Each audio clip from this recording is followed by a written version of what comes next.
साथियों, मुझे आज इस बात की भी बहुत खुशी है कि आज हमारा छत्तीसगढ़ नक्सलवाद, माओवादी आतंकी बेड़ियों से मुक्त हो रहा है। नक्सलवाद की वजह से आपने 50-55 साल तक जो कुछ झेला वो पीड़ादायक है।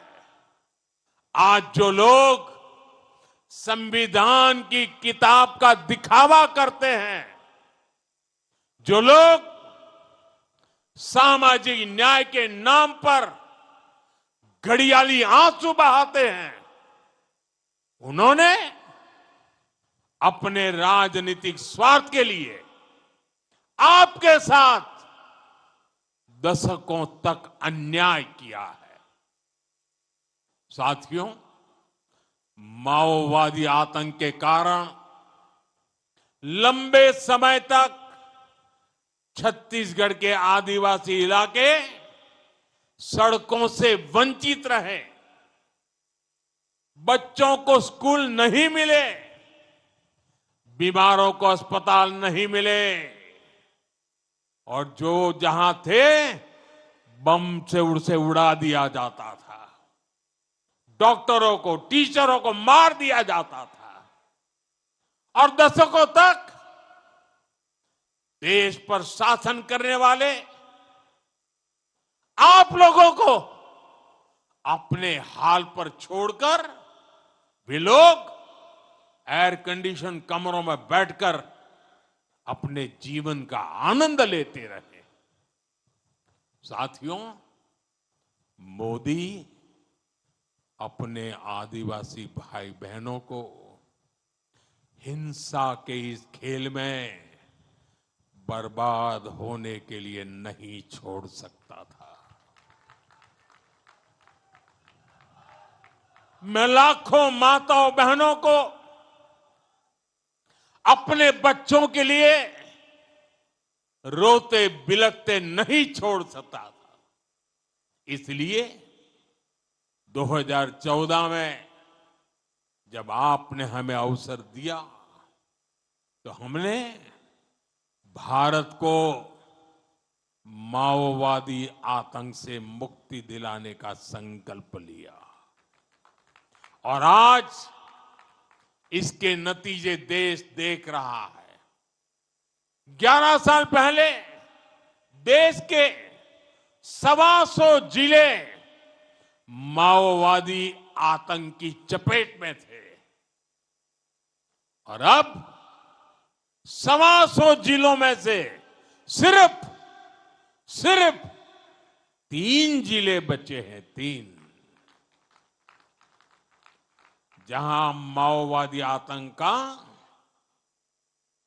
आज भी थोड़ा रुबाब चलाने की कोशिश हो रही है, लेकिन मैं देशवासियों को गारंटी देता हूं, वो दिन दूर नहीं जब हमारा छत्तीसगढ़, हमारा हिंदुस्तान, इस हिंदुस्तान का हर कोना माओवादी आतंक से पूरी तरह मुक्त हो जाएगा।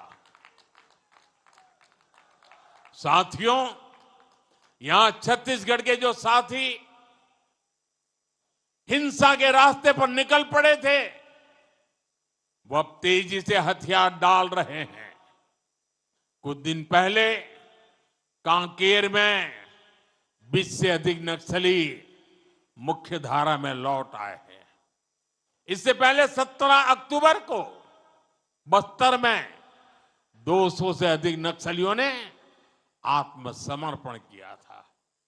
बीते कुछ महीनों में ही देश भर में माओवादी आतंक से जुड़े दर्जनों लोगों ने हथियार डाल दिए हैं।